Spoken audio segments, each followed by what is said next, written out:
Ave Cristo, pelo Espírito Emmanuel. Psicografia Francisco Cândido Xavier. Primeira parte. Capítulo 5. Reencontro. Ao término de 233, numa sala singela da Igreja de São João, em Leão, pequena assembleia de companheiros se instalara para o exame de assuntos urgentes relacionados com a obra do Evangelho. 3 homens de idade avançada e um outro, em plena madureza, discutiam as necessidades do movimento cristão.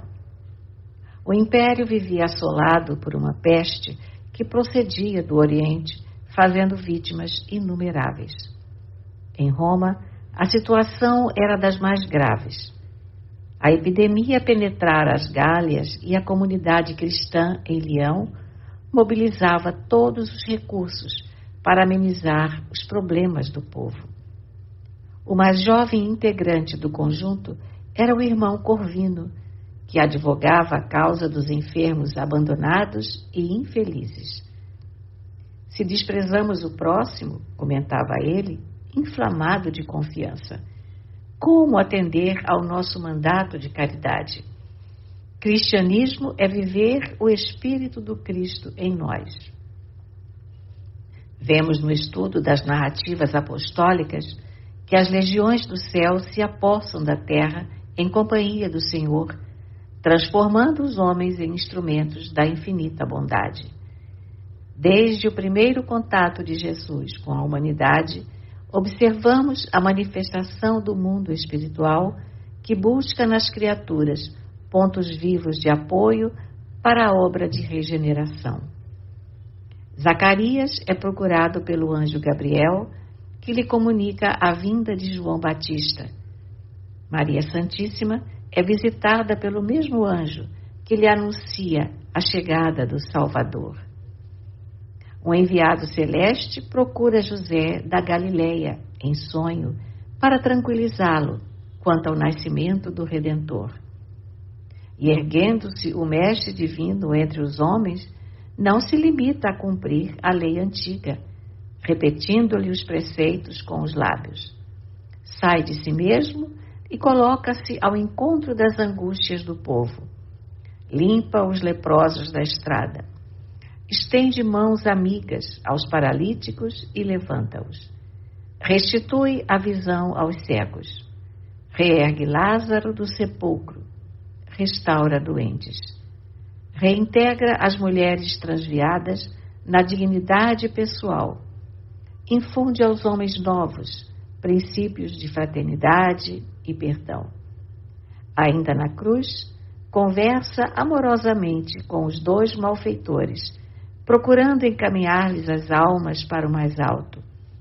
E depois dele, os apóstolos abnegados continuam-lhe a gloriosa tarefa do reerguimento humano, prosseguindo no ministério do esclarecimento da alma e da cura do corpo, devotando-se ao Evangelho até o derradeiro sacrifício. Compreendemos a sensatez da exposição, objetou o presbítero Galiano, velho gaulês que se demorara por muito tempo na Patagônia. Entretanto, é preciso escapar às arremetidas do tentador. Penso haver chegado o momento de cogitar da construção do nosso retiro nas terras que possuímos na Aquitânia. Não podemos atingir o céu sem a centralização de nossa alma na prece. Como conseguiremos, porém, ajudar a humanidade simplesmente orando? Ajuntou Corvino, seguro de si. Temos companheiros admiráveis estacionados no deserto. Organizam pousos solitários, desfiguram-se, atormentam-se e creem auxiliar por esse modo a obra de redenção humana. Mas se devêssemos procurar a tranquilidade própria a fim de servir ao Criador, por que motivo teria Jesus vindo até nós, partilhando conosco o pão da vida? Em que luta condecorar-se-ão soldado que desiste do combate? Em que país haverá colheita valiosa para o lavrador que nada mais faz que contemplar a terra a pretexto de amá-la? Como semear o trigo sem contato com o solo? Como plantar o bem entre as criaturas sem suportar o assédio da miséria e da ignorância? Não podemos admitir salvação sem a intimidade daquele que salva com aquele que se encontra desviado ou perdido.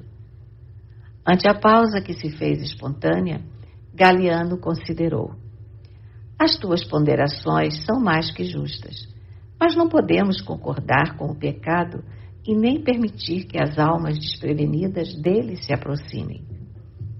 Os pagãos nos acusam de ladrões da alegria, acentuou Pafos, um diácono aureolado de cabelos brancos. Acreditam que o Evangelho é um manto de tristeza asfixiando o mundo. E não falta quem veja na peste uma vingança das divindades olímpicas, informou Ênio Pudens, excelente companheiro que o tempo encanecera. Muita gente volta a clamar contra nós, supondo sejamos os causadores da ira celeste. Valeriano, um amigo nosso que trabalha no fórum, contou-me particularmente que entre as solicitações formuladas pelo concílio, na festa de Augusto, consta um apelo para que sejamos de novo flagelados.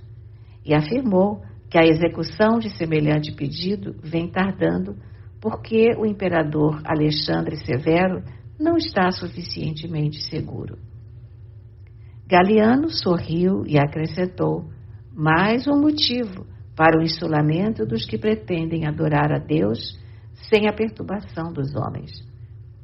A frase reticenciosa ficara no ar, mas Corvino, tocado de profundo ardor pela causa do Evangelho, retomou a palavra decidido.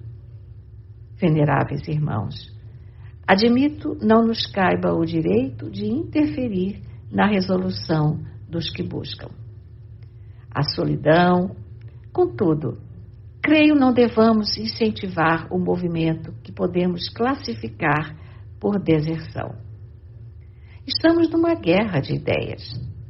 O primeiro legionário que tombou em holocausto à libertação do espírito humano foi o próprio Mestre, nosso comandante divino.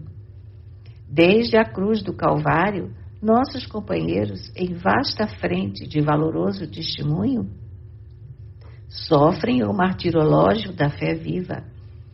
Há quase 200 anos somos pasto das feras e objeto desprezível nos divertimentos públicos. Homens e mulheres, velhos e crianças, têm sido levados a arenas e cárceres, postes e fogueiras, revelando o heroísmo da nossa confiança num mundo melhor.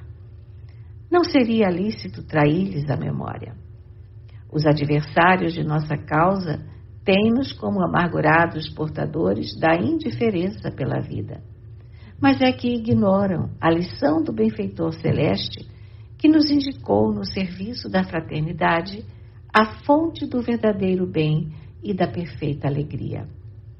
Hoje, assim, não nos afastemos do trabalho e da luta. Há construções no plano do espírito como existem no campo da matéria. A vitória do cristianismo, com a livre manifestação do nosso pensamento, é obra que nos compete concretizar. Surgiu o pequeno intervalo da conversação que a palavra de Ênio interrompeu. No que se refere a serviço, nossa posição não é das melhores. Muitas famílias, pressentindo a perseguição, vêm dispensando os empregados cristãos. Ainda ontem, as oficinas de Popônio demitiram 10 companheiros nossos. Mas temos o direito de esmolar para a igreja e a igreja precisa sustentá-los, observou Galiano cuidadoso. Corvino, porém, obtemperou firme. Sim, temos o direito de esmolar. Esse, contudo, é também o direito do mendigo.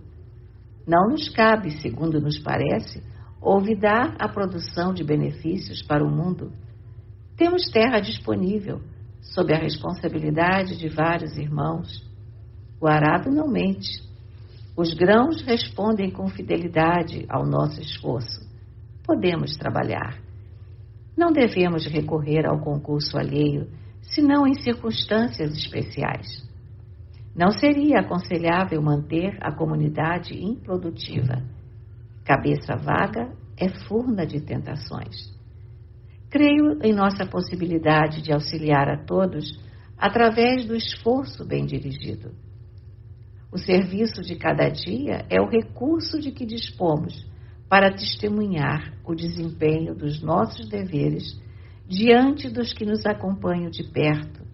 E o trabalho espontâneo no bem é o meio que o Senhor colocou ao nosso alcance, a fim de que sirvamos a humanidade, com ela crescendo para a glória divina. O explicador ainda não havia terminado quando a porta se entreabriu e um companheiro anunciou: Irmão Corvino, a irmã Pontimiana roga-lhe a presença. O presbítero pediu permissão aos confrades e retirou-se. Na praça pobre de acesso ao templo, que mal começava a erguer-se, uma senhora respeitável esperava-o. Era a guardiã do palácio rural de Opílio Vetúrio. Embora contrariando o esposo, fizera-se amiga fiel da igreja, ouvindo Corvino que lhe amparara a renovação espiritual passo a passo. Não obstante idosa, Pontimiana revelava extrema agudeza nos olhos lúcidos, que sempre refletiam a cristalina bondade de sua alma. Tantas vezes, auxiliada pelo presbítero, convertera-se em prestimosa irmã dele, devotando-lhe estima sincera. Sorridente, saudou e foi logo informando. Tassiano, o menino agora rapaz que o senhor conheceu em Roma, chegou hoje. Tratando-se de alguém cujo destino sempre lhe interessou, vim trazer-lhe a notícia. O semblante do religioso cobriu-se de extrema palidez. Enfim, reveria o filho bem-amado. Quase 20 anos havia decorrido. Constantemente procurava-o no rosto dos órfãos e achara ali o carinho no peito das crianças sem lar que o buscavam, trêmulas de frio. Em todas as preces ao Senhor, lembrava-lhe o nome no imo da alma. Consoante as lições do apóstolo que lhe consolidara a fé, consagrara-se ao trabalho da terra. Distanciara-se dos conhecimentos náuticos, renunciara à vocação do comando, amaciara a voz e aprendera a obedecer. Tomando o velho Corvino por padrão renovador, dividia a existência entre o santuário e o serviço comum. Não se tornara famoso em Leão, simplesmente pela abnegação com que se dedicava aos enfermos, curando-os e reanimando-os através da oração, mas também pela arraigada ternura com que se empenhava na proteção à infância. Habitava numa propriedade da igreja com 30 meninos, aos quais servia de mentor e de pai, seguido de perto pela cooperação de 2 velhinhas. Quinto Varro, convertido em presbítero, encontrara nos pequeninos o alimento espiritual da alma saudosa. Apesar da prevenção reinante contra a igreja, a cidade respeitava-o. Os pobres e os infelizes rendiam-lhe rasgado preito de amor. Mas não era somente grande no apostolado da fé. Agigantara-se em humildade, fazendo-se o jardineiro-chefe de 5 residências patrícias. Orientava os escravos com tanta mestria no preparo do solo e na educação das plantas, que conquistara não apenas significativo salário, mas também admiração e preferência. A casa senhorial de Vetúrio incluía-se entre as mansões aristocráticas cuidadas por ele. Captara a confiança dos mordomos e a estima dos servos. Era na extensa propriedade um cooperador e um amigo. No fundo, Varro sabia que esse era o único recurso de rever Tassiano e oferecer-lhe os braços paternais. Desvelara-se por isso na formação do parque, no meio do qual se levantava a casa de Opílio. Nenhum jardim em Leão se lhe igualava em beleza. Informado por Alésio e Pontimiana, que algumas vezes visitavam Roma, de que o filho era apaixonado por rosas rubras, com elas desenhou vastos canteiros, dando-lhes a figura especial de um coração marginado de flores, em cujo centro acolhedores bancos de mármore, entre repuxos amenos, convidavam à meditação e ao repouso. Trabalhara muito durante os 17 anos que o distanciavam do lar, a fim de merecer o contentamento daquela hora. Fizera-se mais experiente, mais esclarecido. Mantivera longo contato com os mestres do pensamento em várias línguas.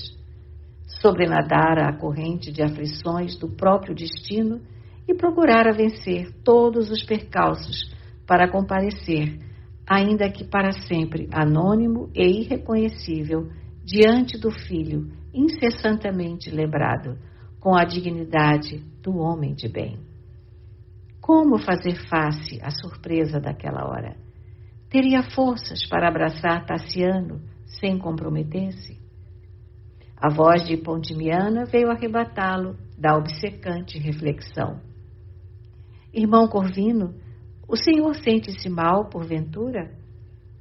Como que acordando de um sonho atormentado, o presbítero recompôs a fisionomia e respondeu, gentil: Desculpe, irmã, estou bem. É que não disponho de muito tempo, tornou ela preocupada. O jovem Tassiano chegou doente. Doente? Sim, tudo indica seja portador da peste maldita.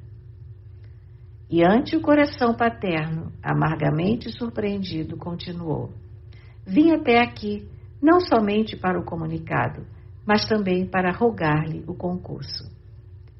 Atendendo às perguntas que lhe foram dirigidas, a empregada de Vetúrio esclareceu que o rapaz chegara com febre alta e vômitos frequentes, sofrendo inquietante angina que lhe impedia a deglutição.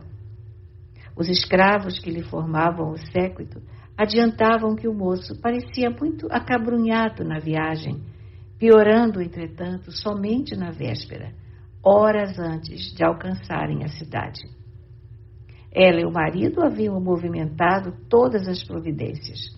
Tassiano instalara-se no quarto confortável que desde muito o aguardava, e um médico de confiança fora chamado.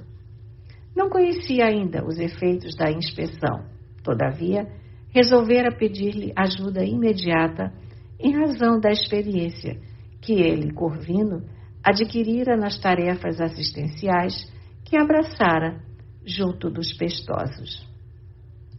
Sabia de antemão que a casa seria marcada por zona perigosa e que o esposo e ela não poderiam contar senão com servidores incipientes. Não podia esperar a contribuição de romanos prestigiosos. Os patrícios de nomeada, em maioria, estavam em vilas campestres, a longas distâncias, receosos de contágio. O presbítero ouviu, de coração opresso, desejando colocar-se junto do filho para o que desse e viesse. Mas, atento às responsabilidades que o prendiam ao templo, prometeu visitar o enfermo tão logo se desincumbisse das obrigações mais urgentes. Com efeito, ao entardecer, fez-se substituído no lar dos meninos e, à noitinha, dava entrada no aposento do filho. Amparado por Alésio, o jovem agitava-se em náuseas aflitivas. O rosto descarnado denunciava-lhe o abatimento. Por mais que o mordomo apresentasse o religioso, Tassiano, febril, não dava conta de si mesmo. O olhar esgazeado passeava pelo quarto, vagueando, inexpressivo. Enquanto Corvino lhe acariciava a cabeça suarenta, o guardião informava: Há 2 horas começou a delirar. Realmente, findos alguns minutos de pesada expectação, o doente pousou no visitante os olhos empapuçados, alterando-se-lhes o brilho. Indisfarçável interesse se lhe estampou na máscara fisionômica. Contemplou demoradamente o presbítero, qual se houvesse enlouquecido, e tentando afastar a delicada cobertura, bradou: quem trouxe a informação da morte de meu pai? Onde estão os escravos que o assassinaram?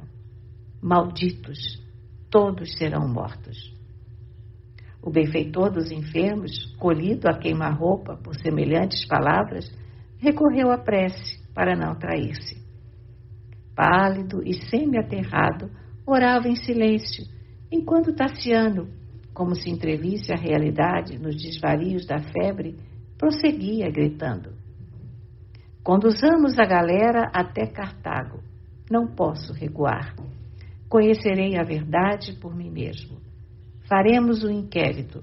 Punirei os culpados. Como puder esquecer tamanho delito?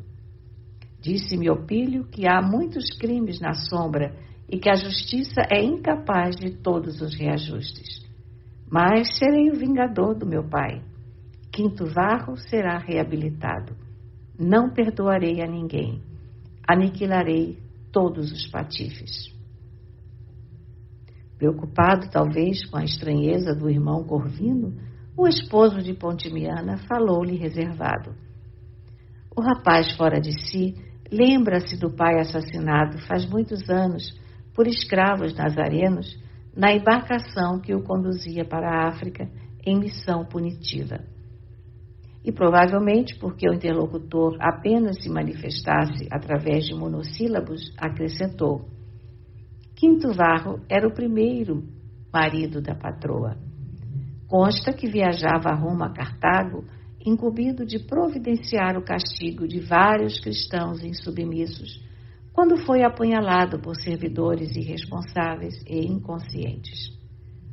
Arejou um dos lençóis que envolviam o paciente e prosseguiu: pobre menino, embora educado por Vetúrio, qual se lhe fora filho, revelou-se desde cedo atormentado pela memória paterna.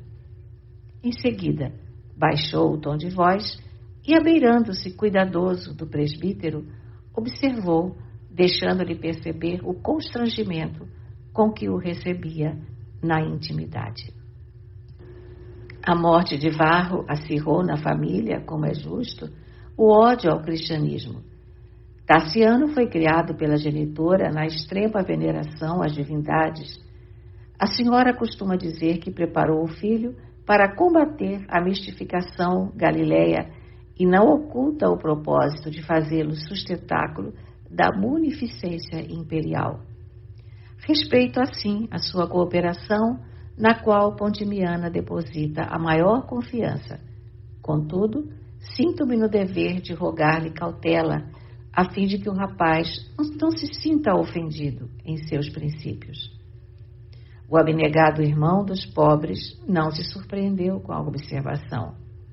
Não obstante sentido, agradeceu a advertência. Que não faria para demorar-se ali, junto ao doente que ansiava por asilar nos seus braços? Ocupou-se carinhoso em ministrar as beberagens indicadas pelo facultativo, esforçando-se com todos os recursos de que dispunha na enfermagem completa. Tassiano piorava sempre. Noite alta, Alésio e a esposa se recolheram, recomendando a 3 escravos prestimosos se revezassem no trabalho noturno de assistência. O irmão Corvino, porém, não arredou o pé do leito. Demorava-se o moço na fase culminante da febre insidiosa. A escarlatina complicada atingira o período de invasão. Por 30 horas consecutivas, o religioso, entre a força da fé e a abnegação do amor, acompanhou-o com desvelada ternura, conquistando o reconhecimento de todos os circunstantes. No segundo dia, a erupção surgiu em manchas pequenas e vermelhas, começando no tórax, e por várias semanas o rapaz foi objeto de meticulosa atenção. Muitas vezes, velando-lhe o sono em lágrimas, o presbítero afagava-o paternalmente e sofria a tentação de rebelar-se. Como, porém, abrir uma guerra de morte contra Cíntia? Não esposar a ele do Evangelho um novo modo de ser? Que testemunho de lealdade ao Cristo poderia afirmar, semeando ódio e amargura no espírito do filho bem-amado? Adiantaria Tassiano qualquer atitude tendente a impor-lhe afeição? Em muitas ocasiões orou, pedindo a Jesus o inspirasse, e vezes frequentes contemplou o velho Corvino em sonho, aconselhando-o a extrema renúncia, qual se lhe trouxesse a resposta do alto. Na posição de expositor da Boa Nova, achava-se ligado a milhares de pessoas que lhe buscavam o exemplo e a palavra por respeitáveis diretrizes. Não podia desse modo hesitar. Grande era o amor pelo filho. No entanto, o amor sublime do mestre era maior e devia conservá-lo digno nas responsabilidades supremas. Quando o enfermo recuperou a lucidez, abraçou-o reconhecidamente, nele identificando não só o jardineiro-chefe da casa, mas também o benfeitor inesquecível.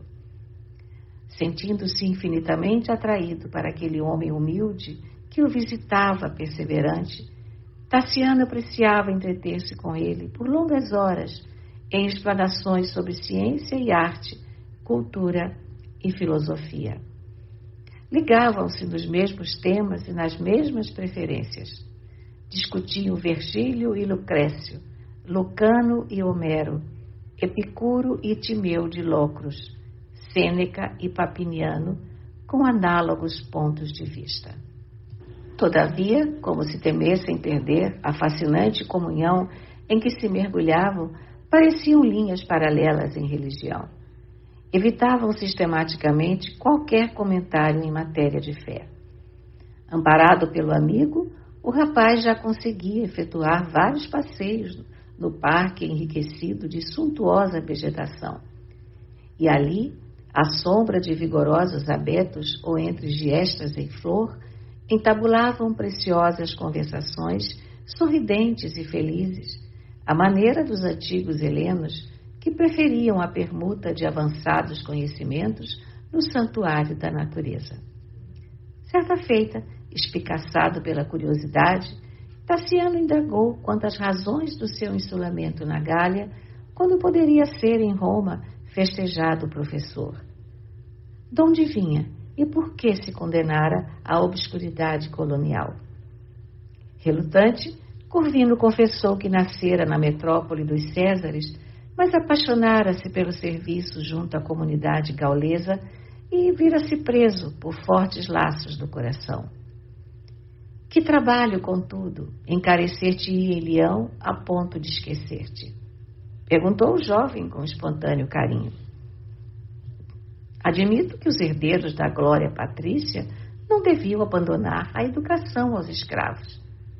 Um egípcio ou um judeu não podem produzir os pensamentos de que carecemos para a garantia da grandeza imperial. Sim, sem dúvida, concordou o amigo bondoso.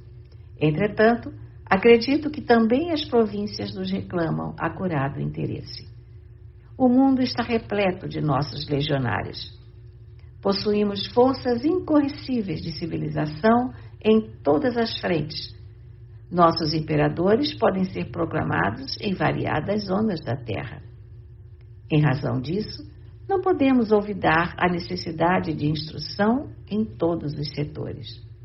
E sorrindo, acentuou: por este motivo, converti-me em mestre-escola. Tassiano partilhou-lhe o bom humor. Nesse instante, uma ideia nasceu no cérebro de Varro. E se lhe trouxesse as crianças para uma visita de amor? Não seria a maneira mais segura de tocar-lhe o coração para o despertamento evangélico? O rapaz poderia ignorar-lhe a condição para sempre, mas seria justo não convidá-lo para o banquete da luz divina? Quem adivinharia as vantagens de semelhante realização? Pela inteligência de que se mostrava portador, o filho naturalmente impusera-se na família. Percebia-se logo que as opiniões dele se faziam respeitáveis. Apesar de extremamente jovem, era senhor das próprias convicções. Um cântico infantil conseguiria, de certo, sensibilizá-lo. Tassiano provavelmente se inclinaria a estudar as lições de Jesus se os meninos lhe alcançassem as cordas da alma. Depois da reflexão de segundos, dirigiu-se ao convalescente de olhos iluminados por secreta esperança e indagou como receberia ele a saudação dos pequeninos de que se erigira guardião. O pupilo de Vetúrio não regateou encômios à ideia. Sentir-se-ia muito feliz com a homenagem, declarou. Sempre admitira que o futuro pertence à criança. A civilização romana, a seu ver, não podia descurar-se da preparação juvenil.